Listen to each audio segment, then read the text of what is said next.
Alright, this is gonna be the last video I do on this sound system. Unless I put a new sub in which case there will probably be another video because you have to take out literally the whole back seat to put in a little sub right there. But so, in my last video on this Mark Levinson sound system, again, this is an 04 LS430. 04s to 06, 100% if you had the upgraded sound system, had Mark Levinson. I think the 01 to 03 also could have Mark Levinson, but I'm not totally certain if it's the same Mark Levinson. So in the last video, I did the whole tinfoil hat thing. It's hard to show it into. Take out that side piece right there. I had taped up this area right here, and it's still taped up for the most part to keep water from just like dripping in or trying to condensate in. I mean, I want to say it's working, but at the same time I want to say it's done absolutely nothing but cause me trouble. But so since the past video, as you can see there, I let some more air in, and wouldn't you guess it, right after I put these slots in, I put it some up and down slits in that right there, amps right up there. Right after that, guess what's working now?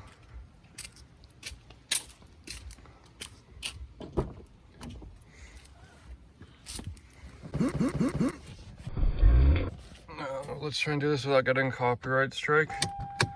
This is just recently. Is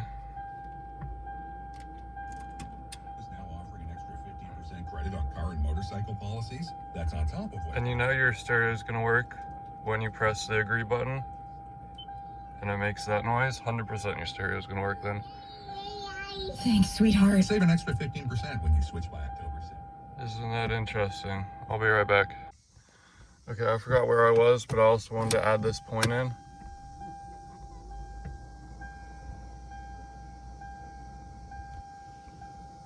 Again, turn the car on, the radio is gonna work because it made that noise.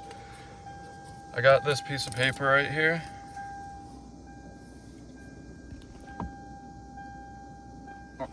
These buttons on the side right here, I thought the clock spring. Let's get it on our radio station and actually, oop. Alright, I don't think you can get copyright strikes for advertisements because it's also another person talking. And I'm gonna be talking, so I don't think that'll actually happen. But so, my hand's right here, other hand's on the phone because I'm recording. So you can see the clock spring is now working. When I first got this car,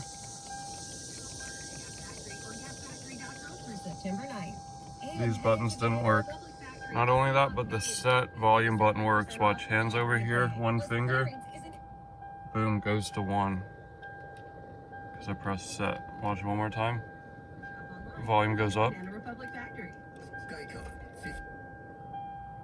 Volume's on 1. Now, so the clock spring didn't work when I first got this car. I did not take the steering wheel off this car. I did some research while still trying to fix the stereo.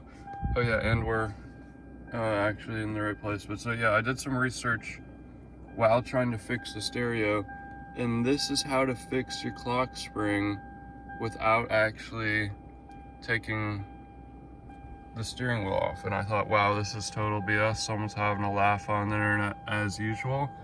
No. If you follow this instructions perfectly, turn the car to accessory. Accessory's on top. I'm on, but turn it to accessory.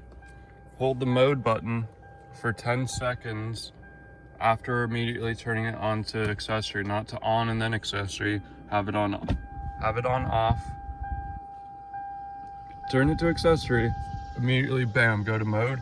Hold mode down at least 10 seconds. After that, release mode after 10 seconds. Press up 3 times. Bam, bam, bam. Press down 3 times. Bam, bam, bam. Bam, bam, bam. You need to do all that within 30 seconds of you immediately turning on the key. So right after the key goes off of lock, your timer started on the car. So then when you're done, turn off. Just sit there for like, I don't know, 20 seconds, 30 seconds. It'll be pretty immediate that it happens. You probably don't even need to wait. I don't think I waited. I think I immediately turned it back on and saw if the side buttons worked. These mode buttons, like, who cares that, like, you want to change the stereo on your steering wheel? Like, who actually cares? These buttons, the display buttons, I don't know, you know, that's useful. But so yeah, not a lot of people know this. I think it actually works for the SC430. If that's the right name of the car, I want to say that's the right car. I think it has the same type clock spring. But so my stereo wasn't working, and then my clock spring was working. So I had to do some like, I don't know, brain blasting type decision making. Then I had to understand that it wasn't the clock spring not working. Like, when I would turn the wheel, I thought that was why the stereo would crackle in and out or whatever. And I'll get out so it doesn't make stupid noise anymore. And before that, in my last video, I thought the amp made crackling noises. Amp's up there again. This isn't the amp, this is all computers. And I thought it was the amp losing connection on the connectors that was making me have a faulty stereo, but no, this car really has a mind of its own. But as you can see, I'm gonna start the car up one last time for this video, if you're even still watching, because sometimes on these stereos they can work for a second and then not work later. Car's back on, makes the beep sound. We got radio.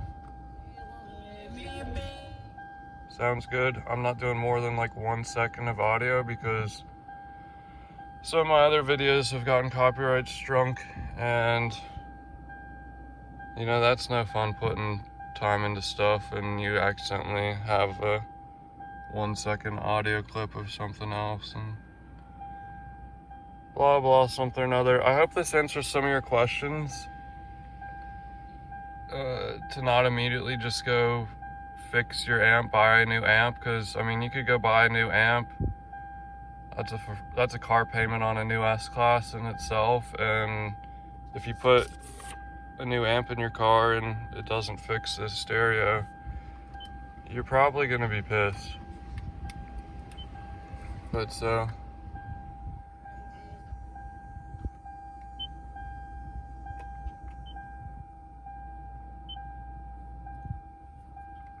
yeah, I mean, it all makes sounds, it all beep to beeps. So hopefully with these two videos you can figure something out. Have a good day.